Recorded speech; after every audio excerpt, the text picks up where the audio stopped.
নমস্কার। আজ বাংলা ডিজিটালের রাজনীতির টি20 অনুষ্ঠানে আপনাদের সকলকে স্বাগত। আপনারা জানেন যে পশ্চিমবঙ্গের সর্বত্র এখন একটা বিষয় নিয়ে আলোচনা, সেটা হচ্ছে এসআইআর। প্রায় 2 মাস হতে চলল আমাদের বহু মানুষের, সাধারণ নাগরিকের ঘুম ছুটে গেছে।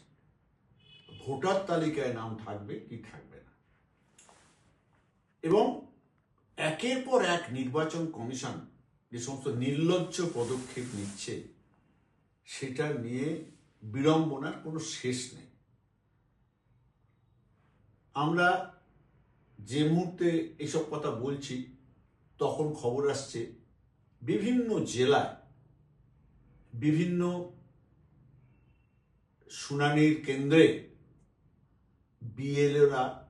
বিএলও যাদের নিযুক্ত করেছে এই ভোটার তালিকা সংশোধনের কাজে সবচেয়ে যারা সক্রিয় মানুষ, ইম্পর্টেন্ট মানুষ, বুথ স্তরে যারা ভোটার তালিকা তৈরি করছে তারা গণ ইস্তফা দিচ্ছে।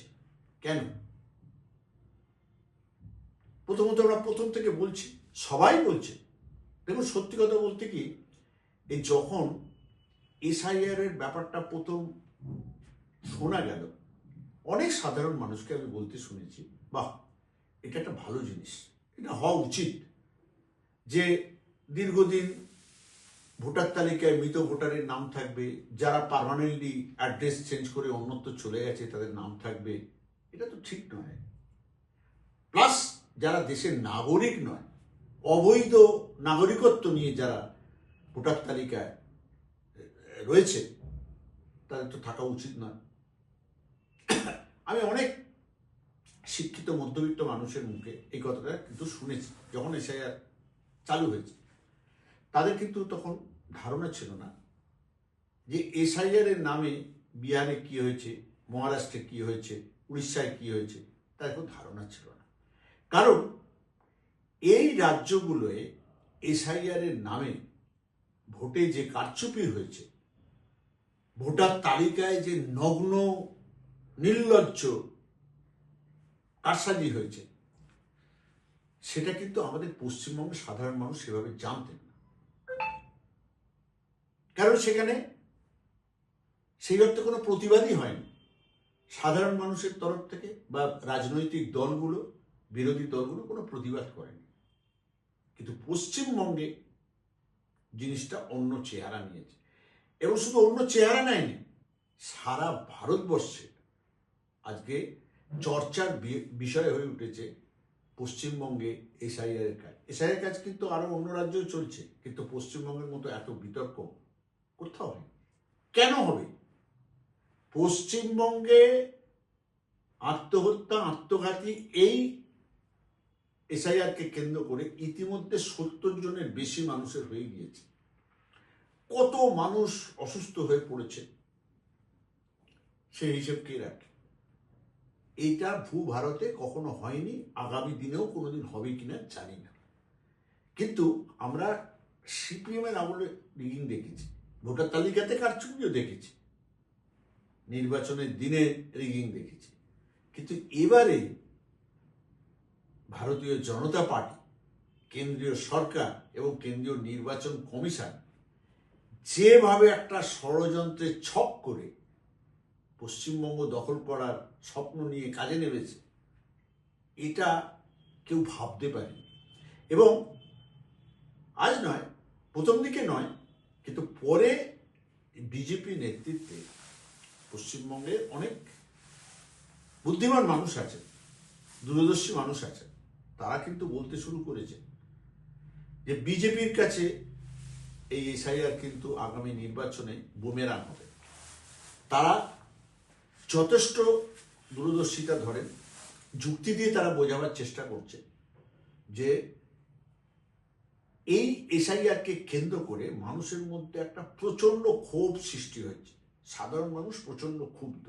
এমনিতে দেখুন, মতুয়া সমাজের ভোট ব্যাংক বিজেপির টলে গিয়েছে, খুব স্বাভাবিক। কারণ তাদের এতদিন যে নাগরিকত্বের টোপ ঝুলিয়ে রাখা হয়েছিল, সেই টোপ তো আর মানে বড়শি থেকে খুলে গেছে, তাদের সামনে একবারে একটা অন্ধকার ভবিষ্যতের হাতছানি, তারা প্রচণ্ড বিদ্রোহী হয়ে উঠেছে এবং সেখানে এমন অবস্থা মতুয়া গড়ে যে বিজেপি বহু জায়গায় কোনো কোনো প্রচারে ঢুকতেই পারছে না। তো বিজেপি যখন এসআইআর কথাটা ভেবেছিল যে এইটা করে পশ্চিমবঙ্গে আমরা তৃণমূল কংগ্রেস মমতা বন্দ্যোপাধ্যায়ের সমর্থকদের লক্ষ লক্ষ নাম কেটে দিয়ে আমরা এমন একটা ভোটার তালিকা তৈরি করব যে তালিকা দিয়ে আমরা ড্যাং ড্যাং করে জিতে বেরিয়ে যাব। একে একে বলি, এই কাজটা করতে গেলে একটা সাংগঠনিক পরিকাঠামো দরকার।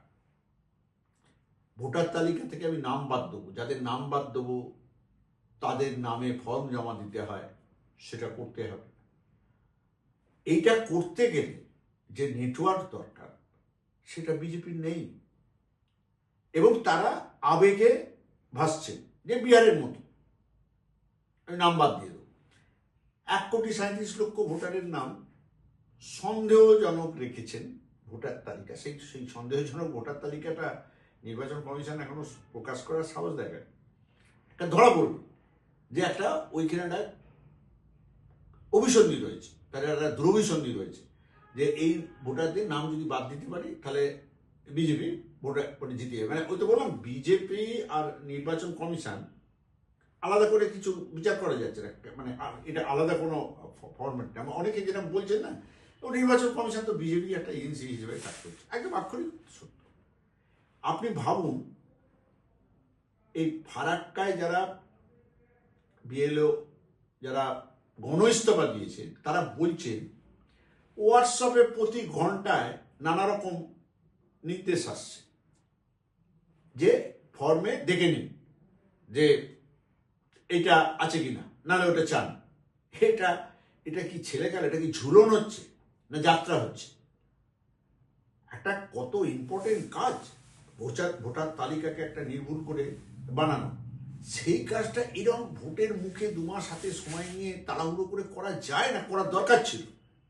সেইটা বিজেপি যেটা ভেবেছিল সহজে হয়ে যাবে, সেটা কিন্তু হচ্ছে না। এবার যে হচ্ছে না তার প্রমাণ দিচ্ছি। এসআইআর এর তো কাজ চলছে। এবার 13-14 জানুয়ারি ছিল, 14 জানুয়ারি ছিল এই ফর্ম 7, মানে যেখানে আপনি ভোটারের নামে অবজেকশন দেবেন যে এ ভোটার নয়, এ নেই, এ মৃত, অবজেকশন দেবেন। বিজেপি হিসেব করে দেখেছে এখনো পর্যন্ত ভোটার তালিকা সংশোধনে যে সমস্ত নাম বাদ গেছে, এ গেছে, সে গেছে, তাতে কিছু লাভ তাদের হয়নি। বরং নেটওয়ার্ক রেখে, যেহেতু তাদের নেটওয়ার্ক আছে, তৃণমূল কংগ্রেস এখানে অনেক এগিয়ে গিয়েছে এই ভোটার তালিকা সংশোধনের কাজ। সেই জন্যে তারা ঠিক করলো, নেতৃত্ব ঠিক করলো একটা প্রাইভেট এজেন্সিকে দিয়ে 13-14 জানুয়ারি প্রতিটা বিধানসভা কেন্দ্রে পশ্চিমবঙ্গে 294টা কেন্দ্রে সম্ভব হলে 7 থেকে 10,000 ভোটারের নাম বাদ দেওয়ার জন্য 7 ফর্ম জমা দাও। 14 তারিখ হচ্ছে লাস্ট ডেট, তাহলে আর কেউ পাল্টা প্রতিবাদ করার কোনো স্কোপ পাবে না, বাদ দিয়ে দাও। আমরা দেখেছেন কয়েক হাজার ফর্ম নিয়ে বাঁকুড়ায় হাতে নাতে ধরা পড়েছে। এবার এটা প্রাইভেটকে দিয়ে যে করাবে, প্রাইভেটকেও তো সহযোগিতা করার জন্যে একটা দলীয় পরিকাঠামো দরকার। এই যে তৃণমূল কংগ্রেসের আইপ্যাক প্রোগ্রামগুলো ছকে দিচ্ছে কি প্রোগ্রাম করতে হবে। আজকে এবারের নির্বাচনে না, আমরা জানি 2021 সালের বিধানসভা নির্বাচনের সময় থেকে আইপ্যাক তৃণমূল কংগ্রেসের কর্মসূচি তারা একটা বিচার বিবেচনা করে ঠিক করে দিচ্ছে, সেইটা দেখে দলীয় নেতৃত্ব সিদ্ধান্ত নিচ্ছে। এবার সেই সিদ্ধান্তটা ইমপ্লিমেন্ট করছে কিন্তু দলের কর্মী সমর্থক নেতারা। বিজেপির তো কোথায় কর্মী সমর্থক নেতৃত্ব, কোথায়? প্রধানমন্ত্রীর মিটিং হবে সিঙ্গুরে, কালকে মিটিং। এবার তাদের মঙ্গল পাণ্ডে, বড় বিজেপির খুব ইম্পর্টেন্ট নেতা বিহারের, তিনি অবজারভার, পশ্চিমবঙ্গের অবজারভার, হুগলি জেলার অবজারভার। সিঙ্গুরের মিটিংয়ের যে প্রস্তুতি বৈঠক, সেটাতে গিয়ে দেখলেন যে 70 জনের যে কমিটি করা হয়েছে প্রধানমন্ত্রী নরেন্দ্র মোদী সিঙ্গুরের সভাকে নিয়ে, সেখানে এসছেন মাত্র 31 জন লোক। বুঝতে পারছেন সংগঠনের হাল, যে প্রধানমন্ত্রীর মিটিং মানে সে সর্বোচ্চ নেতা বিজেপি, তিনি আসছেন মিটিং করতে, এবং অবশ্যই ভোটকে মাথায় রেখে, আগামী বিধানসভা নির্বাচনকে মাথায় রেখে। সেখানে হচ্ছে প্রস্তুতি বৈঠকে 50%-এরও কম নেতা পার্টিসিপেট করেছে। প্লাস আশপাশের যে এলাকা, সিঙ্গুরের আশপাশের যে এলাকা, সেখানে প্রচারই শুরু করতে পারেনি এক সপ্তাহ আগেও বিজেপি। এই হচ্ছে বিজেপির সাংগঠনিক অবস্থা। এবার সাংগঠনিক অবস্থা যাদের এই, তারা কি করে ভাবছে ভোটার তালিকা তারা নিজেদের মতন তৈরি করবে? আমি যতটুকু খবর পেয়েছি 13-14 তারিখে এই যে প্ল্যানটা, যে প্রাইভেট এজেন্সিকে দিয়ে 7 থেকে 10 হাজার করে ভোটারের নাম বাদ দেওয়ার অ্যাপ্লিকেশন জমা দেওয়া, সুপার ফ্লপ। তাহলে দেখা যাচ্ছে যে সমস্ত উর্বর মস্তিষ্কের এই পরিকল্পনা ছিল এসআইআর করে তৃণমূলকে ধরাশায়ী করে দেবো, তারা প্রতিটা স্টেপে ফেল করেছে। এবং সংখ্যালঘুদের নাম বাদ দিতে গিয়ে নিজেদের ভোট ব্যাংকের সংখ্যালঘু ভোটের নাম বহু জায়গায় বাদ চলে গেছে। আমি আগের কোনো একটা এই অনুষ্ঠানে বলেছি, হাওড়ার বিজেপির নেত্রীরা রাজ্য নেতৃত্বের কাছে অভিযোগ করেছে আমাদের বহু ভোটার, হিন্দি স্পিকিং ভোটার, তারা বিয়ে শাদী অনুষ্ঠানে দেশে গিয়েছিলেন, সব হাজারে হাজারে তাদের নাম বাদ চলে গেছে। মতুয়া সমাজ ক্ষিপ্ত, রাজবংশী উত্তরবঙ্গে তারা ক্ষিপ্ত। তাহলে লাভ কোথায় হলো? বিজেপি লাভ হয়নি।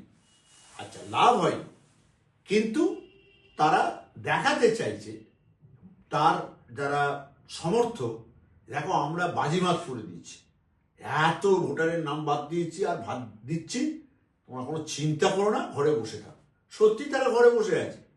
বিজেপি হচ্ছে বিভিন্ন জায়গায় একটা করে জনসভা এসব করছে, তাতে কয়েকশো লোক যাচ্ছে, জড়ো হচ্ছে, সেখানে গরম গরম বক্তৃতা হচ্ছে, যে যার বাড়ি চলে যাচ্ছে। পিপুলের কাছে যে যাওয়া, সেটা একেবারে নেই। এবং নেই বলে তারা বিচ্ছিন্ন হয়ে আছে মানুষ থেকে। এটাও জেনে রাখুন, রাজ্য নেতৃত্বর কাছে দিল্লি থেকে নির্দেশ এসেছে দুটো জিনিসে গুরুত্ব দিতে হবে। সেই গুরুত্বটা কি?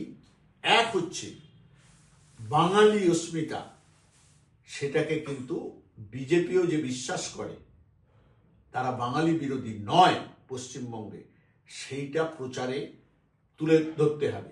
এবং হিন্দিভাষী এলাকা থেকে আপনারা কি জানেন, 150-200 নেতা নেত্রী এসে কাজ করছেন, আরো 600 নেতা নেত্রী আসছেন ভিন রাজ্য থেকে। তাদের আবার বলা হয়েছে তোমরা খবরদার প্রকাশ্যে বেরিয়ে কোনো বক্তৃতাতে দিও না, তাহলে লোক আবার আমাদের ওই বাঙালি বিরোধী বলে দাগিয়ে দেবে, তৃণমূল একটা সুযোগ পাবে। তোমরা ভেতরে ভেতরে গিয়ে সংগঠন সাজানোর কাজ করো। সংগঠন সাজানো তো সহজ জিনিস, 2 মাস 3 মাসে সংগঠন সেজে যাবে, ভোটে লড়তে পারবে। তৃণমূল কংগ্রেসের সঙ্গে যারা এত অর্গানাইজ, সারা বছর ধরে যারা নিজেদের অর্গানাইজেশনকে নানা রকম কর্মসূচির মধ্যে রেখেছে, তাদেরকে কমব্যাক করা যাবে? করা যাবে না। দ্বিতীয় ইনস্ট্রাকশন যেটা এসছে সেটা আরো ইম্পর্টেন্ট। সেটা কি?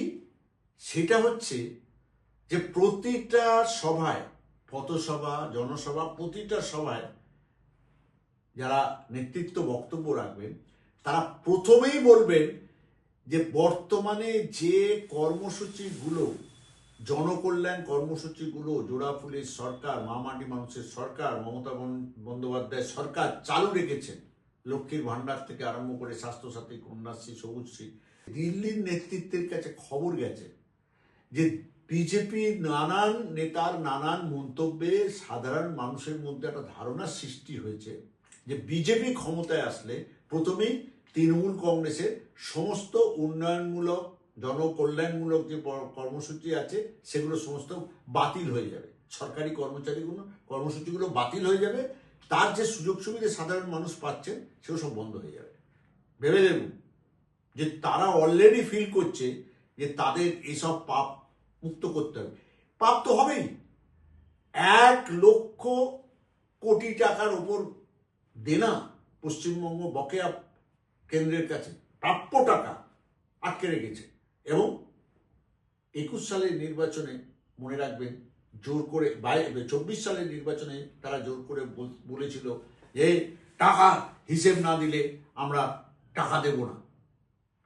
এইটা যে মানুষের কাছে বুমেরাং বার্তা নিয়ে গেছে সেটা তো বিজেপি নেতৃত্ব পরে স্বীকার করছে যে এটাতে মানুষ খেপে গেছে। এমনিতে বাংলার মানুষ হচ্ছে দিল্লি বিরোধী মানুষ, তারা দিল্লির শাসকদের কখনো পছন্দ করে না। এইটা হচ্ছে বাঙালির ট্র্যাডিশন। সেই ট্র্যাডিশনটা এখনো বজায় আছে, সেটা বিজেপি নেতৃত্ব বুঝতে পারছেন, কিন্তু অনেক দেরি হয়ে গেছে। হ্যাঁ, এসআইআর এর ঘাড়ে চেপে যে ইস্যু এখন বসেছে, এবার সেইটা নিয়ে আলোচনা করব। সেটা কি? সেটা হচ্ছে ইডি একদম বেপরোয়া হয়ে গিয়েছে। ইডির এমনিতেই নাম হয়ে গেছে এনফোর্সমেন্ট ডিপার্টমেন্ট নয়, বিজেপির ইলেকশন ডিপার্টমেন্ট। অনেকে ঠাট্টা করে বলে ইলেকশন ডিপার্টমেন্ট, কারণ ইডির সবচেয়ে বেশি তৎপরতা দেখা যায় নির্বাচন আসলে, যে কোনো রাজ্যে, শুধু পশ্চিমবঙ্গে নয়। সে গোয়াতেও আপনি দেখতে পাবেন, মহারাষ্ট্রও দেখতে পাবেন, বিহারেও দেখতে পাবেন, সর্বত্র তাই। ইডির অ্যাক্টিভিটি হচ্ছে নির্বাচনের সময় যেরকম শাখা সংগঠনমূলক কাজ করে কোনো রাজনৈতিক দলে, তাই বিজেপি শাখা সংগঠনের মতন ইডি কাজ করে। এবার পশ্চিমবঙ্গের নির্বাচন তো সবাই জানে একেবারে দরজায় কড়া নাড়ছে, সুতরাং ইডিকে ইলেকশন ডিপার্টমেন্ট ওটা বিজেপি তাদের তৎপর হতে হবে। তারা তৎপরতা দেখাতে গিয়ে এমন মানে পচাশা মুখে পা দিয়ে ফেললো যে পাটাই কেটে গেল। ইডি কর্মসূচি কি না, প্রতীক জৈনকে আইপ্যাকের প্রধান। আইপ্যাক কি? যে তার সঙ্গে তৃণমূল কংগ্রেস হচ্ছে চুক্তিবদ্ধ। আমি তো আলোচনা এতক্ষণ করছিলাম যে আইপ্যাক কর্মসূচি তৈরি করে, সেই কর্মসূচি নিয়ে নেতৃত্ব আলোচনা করে তৃণমূল কংগ্রেস নেতৃত্ব, তারপরে সেই মতো সেটা ইমপ্লিমেন্টেশন। তাদের বাড়িতে হেডকোয়ার্টারে গিয়ে একদম অতর্কিতে হানা দিল ইডি। বাংলার বাহিনী কোনোদিন ঘুমিয়ে থাকার বান্দা নন। মমতা বন্দ্যোপাধ্যায় তার নাম, যেই শুনেছেন আর কালক্ষেপ না করে সোজা হাজির হয়ে গেছে। দম ছুটে গেছে ইডি অফিসারদের, তারা পাথর হয়ে দাঁড়িয়েছিলেন। তার আগে কয়েক ঘন্টা ধরে যাচাই করছিলেন, খুঁজে বের করার চেষ্টা করছিলেন যে তৃণমূল কংগ্রেসের প্রার্থী তালিকা, তৃণমূল কংগ্রেসের প্রচারের স্ট্র্যাটেজি, কোথায় কি ডিস, কোথায় কি কাগজপত্র আছে, সেগুলো হাতানো। খুঁজে পাননি। ইতিমধ্যে হাইকোর্টে তারা ইডি কিন্তু বলেছে আমরা ওখান থেকে কোনো তথ্য পাইনি।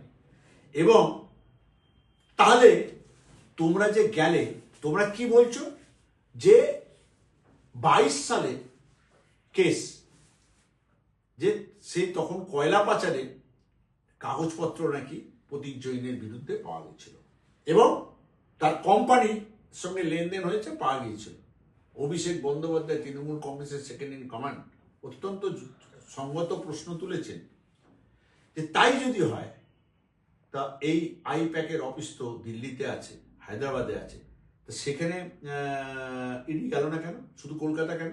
এটা পরিষ্কার তৃণমূল কংগ্রেসের নির্বাচন স্ট্র্যাটেজি, প্রার্থী কারা হবেন, তাদের যে প্রাথমিক তালিকা কেন্দ্র ধরে ধরে আইপ্যাক রিভিউ করেছে, তাদের একটা কেন্দ্রে 4 জন, 5 জন, 2 জন, 6 জন প্রার্থীর নাম প্রস্তাবিত আছে, সেইগুলো হাতাতে হবে। তাহলে আমরা কি এটা বলতে পারি যে এসআইআর পুরো ফেল করেছে? বিজেপি এসআইআর এর উপর আর ভরসা করতে পারছে না, সেই জন্যে 7 সকালে ইডি পাঠিয়ে ভারতবর্ষের স্বাধীনোত্তর ভারতবর্ষের মানুষ জরুরি অবস্থা দেখেছে, ইন্দিরা গান্ধীর তানাশাহি দেখেছে, তার জবাবও 1977 সালের লোকসভা নির্বাচনে মানুষ দিয়েছে। তো এরা যে জিনিস করছে সেটা তো মানে অভাবনীয়। কিন্তু ওই যে 50 মুখে পা কেটেছে আমি বললাম, এখানে মমতা বন্দ্যোপাধ্যায় যে কাণ্ড ঘটিয়ে দিয়েছেন, প্রতিবাদী হিসাবে তিনি যে ভূমিকা পালন করেছেন, সারা ভারতবর্ষে তিনি আলোড়ন সৃষ্টি করেছেন। মমতা বন্দ্যোপাধ্যায় একবার নয়, মমতা বন্দ্যোপাধ্যায়ের জীবন যুদ্ধ, রাজনীতির যে জীবন, সেই জীবন যুদ্ধে আলোড়ন সৃষ্টি করাটাই তার চরিত্রের বৈশিষ্ট্য, সেটা আমরা জানি। একের পর এক ঘটনা ঘটিয়েছেন। বাম আমলে বিভীষিকার রাজত্ব সিপিএম এ, কিন্তু তাকে দমন করতে পারেনি। হত্যার চেষ্টা হয়েছে একাধিকবার, তাকে দমাতে পারেনি। তো এরা সামান্য ইডি সিবিআই এসব দেখিয়ে কি করবে? কেসটা বিচারাধীন। হাইকোর্ট বলে দিয়েছে না, আমাদের তুমি কিছু দেখাতে পারছো না, আমাদের কিছু করণীয় নেই। এবার সবাই তাকিয়ে আছে সুপ্রিম কোর্টের দিকে। সুপ্রিম কোর্ট বিচার করবে এবং যুক্তিতর্ক যাই হোক, যে কোনো মানুষ, সাধারণ মানুষ বুঝতে পারবে যে এটা একেবারে নির্লজ্জ একটা নির্বাচনী কৌশল বিজেপির। সেইটা ইমপ্লিমেন্ট করতে চাইছিল ইডি, ওই যেটাকে বলা হচ্ছে বিজেপির ইলেকশন ডিপার্টমেন্ট। তারা একটা নির্লজ্জভাবে এটা ইমপ্লিমেন্ট করতে চাইছিল, কিন্তু পারেনি, ফেল করেছে। এখন তারা নানা রকম যুক্তি সাজাবার চেষ্টা করছে, মামলা সাজাবার চেষ্টা করছে। মামলা মকদ্দমার ব্যাপার, সেটা দেশের আদালত আছে, উচ্চ আদালতে গিয়েছে বিচারের জন্য বিষয়টা, সেখানে ঠিক হবে। কিন্তু প্রাথমিকভাবে ইডি কিন্তু স্বীকার করেছে যে আমরা কিছু পাইনি। ওখানে যে গেলাম, তাহলে মমতা বন্দ্যোপাধ্যায় যাওয়ার আগে এতক্ষণ ছিলেন ইডি অফিসাররা, কি করছেন? ওর কাছ থেকে ওই আমাদের প্রদীপ জৈনের কাছ থেকে জানবার চেষ্টা করছেন কি আছে, দিন কাগজপত্র দিন, কি ডিস্ক আছে আছে দিন, এই তো। তাহলে আপনার সব কিছু দেখাচ্ছে যে ভোটের আগে ইডি দিয়ে প্রতিপক্ষ নেতাদেরকে ফাঁসানো, নানা রকম হয়রানি করা, হেনস্থা করা, এটা তো ছিলই। এর সঙ্গে নতুন যোগ হলো যে রাজনৈতিক দলগুলো বলছে প্রতীক জৈন রাজনৈতিক দলের কি ব্যাপার, সেটা তো নয়, বিজেপি বলছে, মানে মুখ রক্ষা করতে। আরে প্রতীক জৈনের যে কোম্পানি আইপ্যাক, সে তো তৃণমূলের সংগঠনের সঙ্গেই কাজ করছে, এটা তো পরিষ্কার, এটা সব সাধারণ মানুষ জানে। সুতরাং বোঝাই যাচ্ছে এসআইআর ফেল করেছে, তাই প্রতীক জৈনের অফিসে হানা দিয়েছে বিজেপির ইলেকশন ডিপার্টমেন্ট। সেটাও তো ফেল করবে বলেই মনে হয়।